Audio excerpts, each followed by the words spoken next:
Right then guys, today I'm joined by Jack. Hi guys. And it is our first video of 2023. Still feels weird to say that, I nearly got it wrong.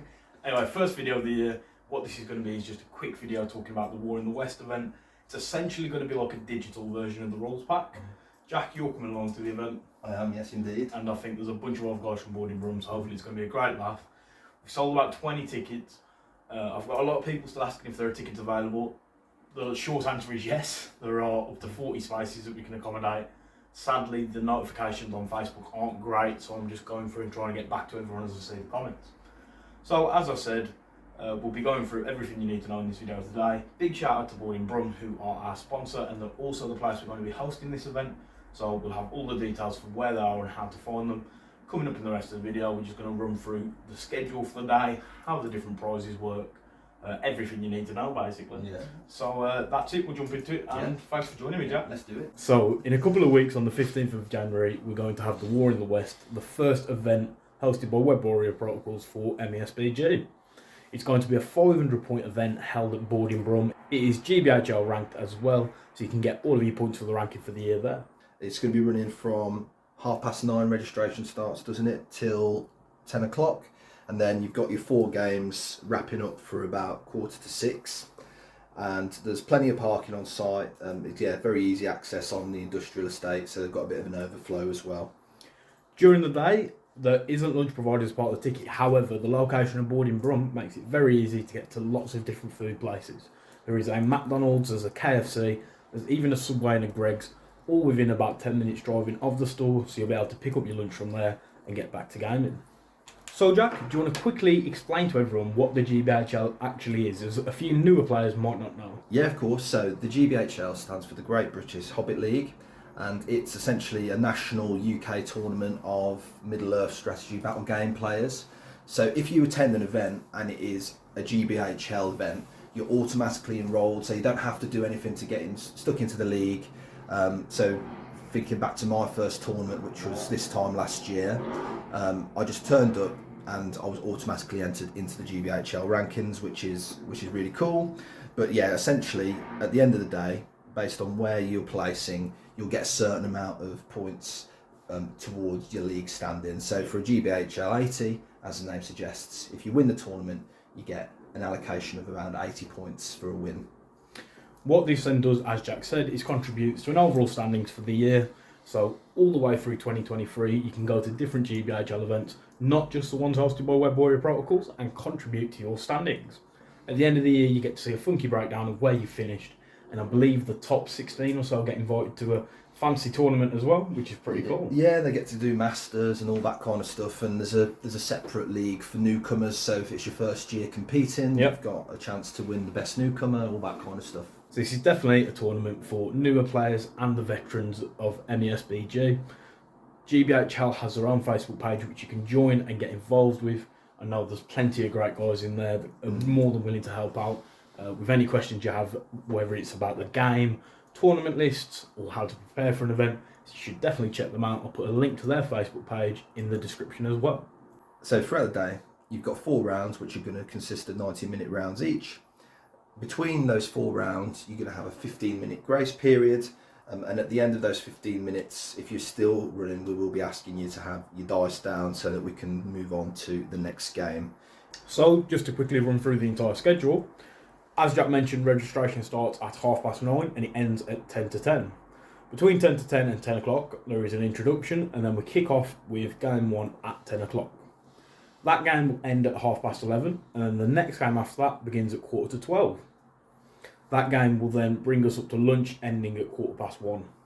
Lunch will be an hour long, making sure you've got more than enough time to go off site and get any food.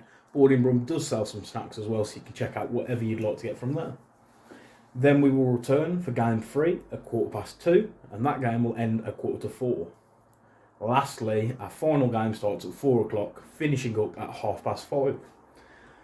This will mean that we'll be on schedule for prizes and awards at 5:45, and then after that everybody can shoot off and get home. If rounds finish early, then we will be able to pull the schedule forward, as ultimately we want to fit in all of the games, but we also want to let people head off home to see families and whatnot.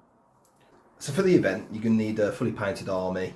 We're asking for 3 colours minimum where relevant, and it's going to be a 500-point army list. Models must be, where possible, WYSIWYG, and this includes things such as a model being equipped with a shield, alternate hand weapons such as axes or picks, or if a model is equipped with throwing spears. This is for the ease of both players and for myself as a TO, as it makes it super clear if I'm called over to answer any questions about a situation.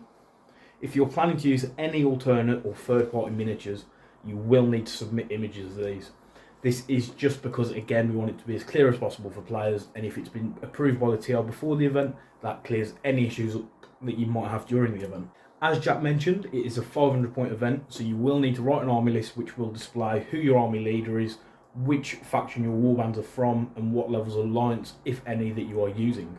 These do need to be submitted to myself via our Facebook page, Web Warrior Protocols, by the 8th of January, which is a week before the event. Again, this is for the ease of all players and just to make sure we can go through everything and be ready to rock and roll on the day.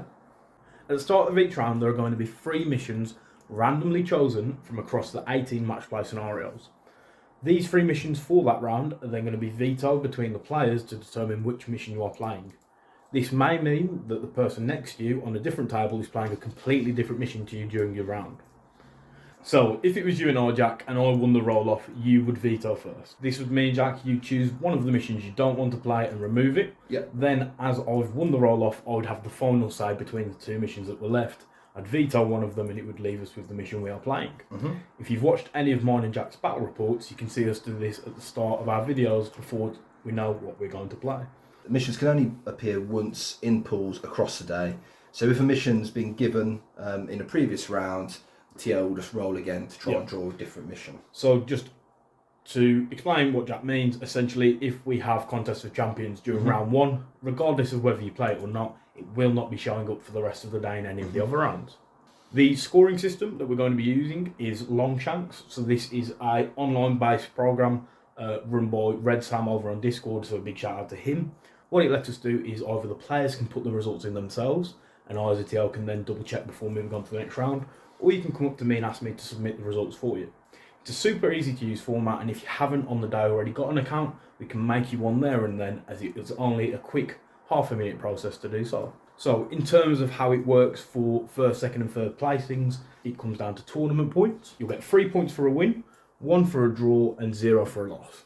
So if we have 2 players, we'll say, examples, player Jack and player Aaron, who've won all of their games, they'll essentially have 12 tournament points each. After that, the first tiebreaker will be strength of schedule, and then following that we'll have a margin of victory tiebreaker. So this will help to give us a clear ranking and positions for players. All of the different tiebreakers are explained and broken down over for us on Longshanks, and I can run you through these if you want any more explanation on the day. So across the day there's going to be lots of trophies. As you can expect, you'll get your first, second and third placings, as well as your most sporting and best painted armies. Those are all going to be voted for by the players anonymously. So each player essentially has 1 vote. For the most sporting, you can obviously only vote for somebody that you've played during the day. And for best painted, we'll ask everyone to put their armies forward at lunch and have either a number or a name on a piece of paper so that people can vote. I will be collecting the votes myself in a little book to make sure that everything runs smoothly and to make sure that we get exactly 1 vote from every player. So now moving on to our more unique trophies on the day, we've got Harfer at the back to kick us off, and that's our version of the wooden spoon, which will be awarded to the player that scores the least tournament points on the day. Yeah, so you've heard of a wooden spoon at every event you've probably been to. We just wanted to do it slightly different, so the Harfer at the back will get their own trophy with a little voucher for the player that places last. So the next award after that is Duelist for the Ages. This is another unique award that you'll have only seen at Web Warrior Protocols event. So in every game, if your leader manages to wound the enemy leader, then you will score a point for each wound that is caused and not saved by fate. So if in game 1 your leader caused 3 wounds to the enemy leader and 1 was prevented by fate, you would score 2 points towards Duelist for the Ages. The player with the highest points towards this will win the Duelist for the Ages award at the end of the event. So this is another unique and fun prize. It has no impact on your ranking at all or your placing in the event, and if you don't want to take part, you don't have to. However, if you do wish to be considered as the Duelist for the Ages, you will need to come and let me know in between each round what you've scored towards this.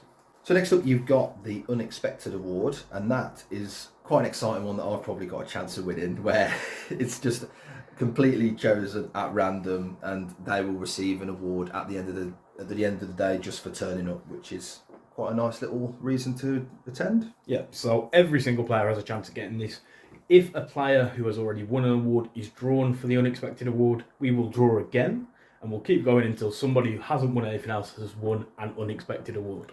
Lastly, the final award that we have is Warriors to Spare. So at the end of every game, you'll need to count up the total points from your army that were either slain or have fled the battlefield. So, for example, if 243 points worth of models were killed and a further 127 points fled the battlefield, that gives you a big total of 370. At the end of the day, the person with the highest count for this clearly has Warriors to Spare, as they're fleeing the battlefield and getting slain like nobody's business. You will win the Warriors to Spare award. Again, this is another fun award. It has no impact on your placings, and if you want to take part, you can. If you don't have to. Okay, so now we're going to move on to the more serious stuff. Aaron, if you want to give everybody their telling off. Yeah, so should you come to a situation where your opponent is referring to a rule you've never heard of, you are perfectly within your rights to ask them to show you that rule within the books. Should this still cause a dispute, then you can ask for the TO to come over, which will be myself. So, Jack, if you're having an argument with Paddy about the best way to shield and how it works, you can ask me to come on over and I'll do my best to clarify the situation. It is worth noting that the TO's ruling is final, so if I tell you shielding works in the way that it does, which is you double your number of attacks but you can't strike, you do need to take that at face value, as that is the rule that will be used in that scenario. This is to keep up the pace of the games for everyone else involved, as we don't want one game lagging behind due to lots of rules queries. By attending this event, you do agree to the conduct and compliance procedure, which can be found with the following link in the description, and that is all part of the GBHL event, so you can check that out as well. In a perfect world, we can assume that we can enjoy the event without any sportsmanship issues arising. However, if there is a situation where there is a player that's been obstructive, unreasonable, or is affecting other people's enjoyment of the games, then please let the TOs know and they will take the appropriate action required to resolve the issue. So, just as a quick summary, the tournament organiser is going to be myself, Aaron Collier. I'm also going to be the TO during the day. The event category is a one-day singles event, which is GBHL 80 points. The date of the event is the 15th of January 2023.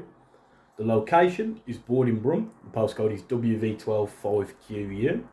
And the points values for your games are going to be 500 points. So for your games, you're going to have 1 hour 30 minutes for each round. Your win conditions are going to be a total of tournament points collected throughout the day, followed by strength of schedule and margin of victory. Registration time is from 9:30 until 10 in the morning. The price and payment is £20 via PayPal to aaroncollier@gmail.com, and the list submission date is the 8th of January 2023, which I believe when this video goes out will be Sunday. So that is a quick summary of the rules pack for the event and the rough layout. All of the Web Warrior Protocol events throughout the year will be following a similar pattern of tournament pack and layout for prizes, schedule, and everything else when it comes to what you need to know. A full written version of the rules pack will be able to be found down in the description below. It can also be found over on the Facebook event page. It's only a couple of weeks now until the event. We look forward to seeing you all there. Jack, thank you for joining me. Not a problem. And hopefully you can decide which army you're going to be taking by the list submission date. Yeah, looking forward to seeing everybody down there as well. It'll be good to see some new faces. So, thank you all for joining us, and we'll see you all there. So guys, thanks for watching.